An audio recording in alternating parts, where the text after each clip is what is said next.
PDF के लिए Telegram join करें। डिक्टेशन स्टार्ट होगा 5 सेकंड के बाद।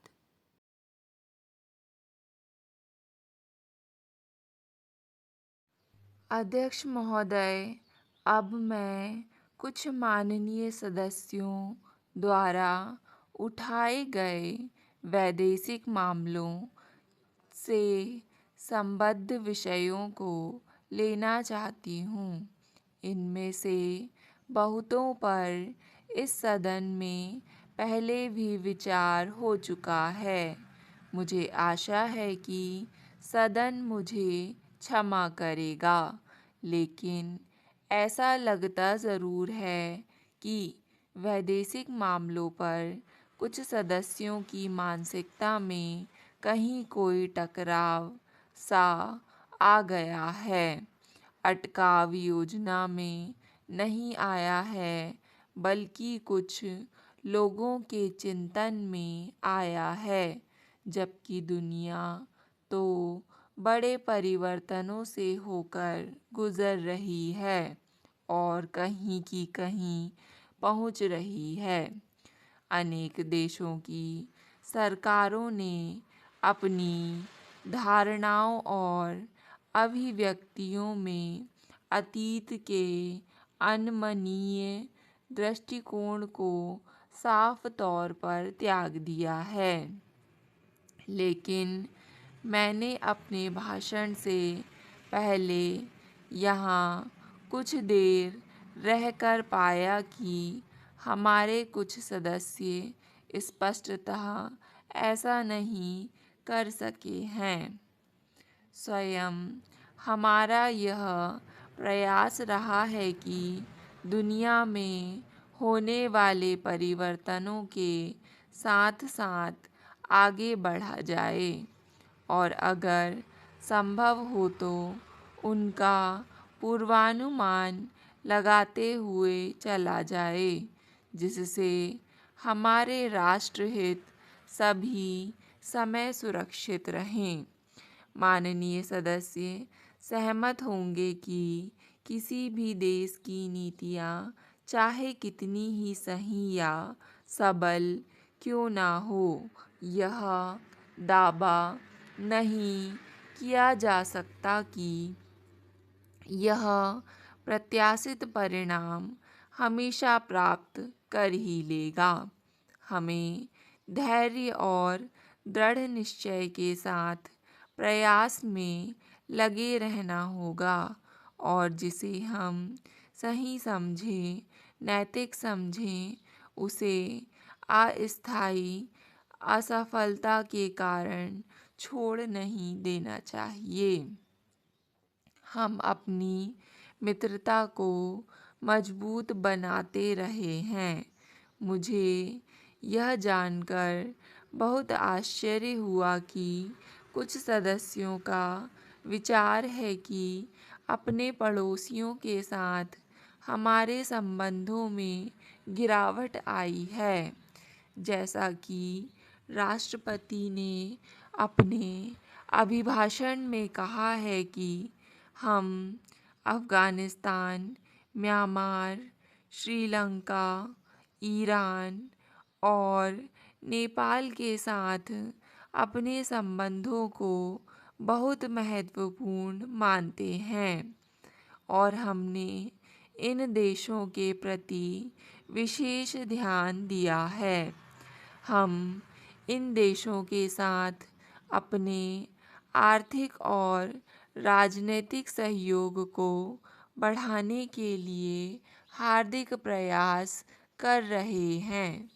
कभी-कभी कुछ मतभेद या मामूली सी कठिनाइयाँ उठ खड़ी हो सकती हैं, लेकिन उन्हें सद्भाव के साथ, समझदारी से और मैत्री के वातावरण में हमेशा ही सुलझा लिया जाएगा। जहाँ तक हमारे दो अन्य पड़ोसियों पाकिस्तान और चीन का सवाल है, कोई नाटकीय गतिविधियाँ नहीं हुई हैं। सदन को मालूम है कि मेरा विचार तो यह है कि हमें लगातार पाकिस्तान को यह समझाने की कोशिश करते रहना चाहिए। अध्यक्ष महोदय, मैं महसूस करती हूँ कि संघर्ष और टकराव का रुख छोड़ देना जितना हमारे हित में है, उतना ही उनके हित में भी। यह दुर्भाग्यपूर्ण है कि चीन अभी भी भारत की वास्तविकताओं को विकृत दर्पण के माध्यम से देखता है। एक माननीय सदस्य ने कहा है कि राष्ट्रपति के अभिभाषण में हमने उन उपायों की रूपरेखा नहीं प्रस्तुत की जो इस संबंध में हम करने जा रहे हैं। मुझे विश्वास है कि सदन यह महसूस करेगा कि ऐसे मामलों के बारे में आप पहले से ही कोई रूपरेखा नहीं बना सकते। जैसा कि मैंने कहा, सारी दुनिया बदल गई है और बदल रही है, और मैं सोचती हूँ कि हम इन परिवर्तनों के साथ चल रहे हैं और ऐसी परिवर्तनशील नाजुक परिस्थिति में अधिक कुछ ना कहना ही शायद अच्छा होगा। कुछ माननीय सदस्यों के विचार क्रोध और कुंठा के कारण धुंधले हो गए हैं। कुछ ने तो यह कहा है कि हमारी राजनीति स्वाधीनता को खतरे में डाला जा रहा है। विभिन्न दलों द्वारा एक दूसरे से अलग तर्क दिए गए हैं। अब बुनियादी तौर पर राजनैतिक स्वाधीनता को केवल एक ही चीज़ से खतरा हो सकता है, और वह यह कि जनता कमज़ोर पड़ जाए, चाहे ऐसा सांप्रदायिकता के कारण हो या आपसी विश्वास की कमी के, अथवा इसलिए कि एक दल सोचने लगे कि किस तरह का समाधान उसी के पास है और जनता से परामर्श करने की ज़रूरत नहीं है। ये दोनों ही स्थितियाँ लोकतंत्र के लिए समान रूप से खतरा पैदा करने वाली है। सरकार को पूरा एहसास है कि कुछ अल्पसंख्यक जातियों को किन तकलीफ़ों का सामना करना पड़ रहा है, और वह जो कुछ भी संभव है सहायता दे रही है।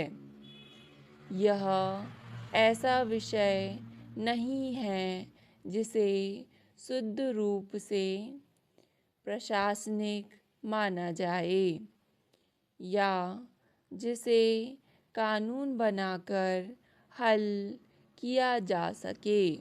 इसको हल करने के लिए हमें बहुत सजग रूप में तथा बड़े दृढ़ निश्चय के साथ उपयुक्त सामाजिक परिवेश बनाना होगा।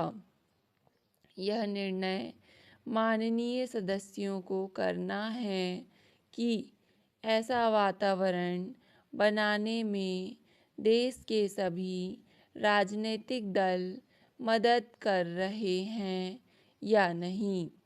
स्पष्ट है कि विरोधी पक्ष का उद्देश्य विरोध करना है। मैंने महोदय व्यक्तिगत तौर पर विरोध का सदा ही स्वागत किया है, क्योंकि जब जीवन अविरोध व्यतीत होने लगता है तो व्यक्ति में ढीलापन आ जाता है। स्टॉप। डिक्टेशन पसंद आए तो वीडियो को लाइक तथा चैनल को सब्सक्राइब करें।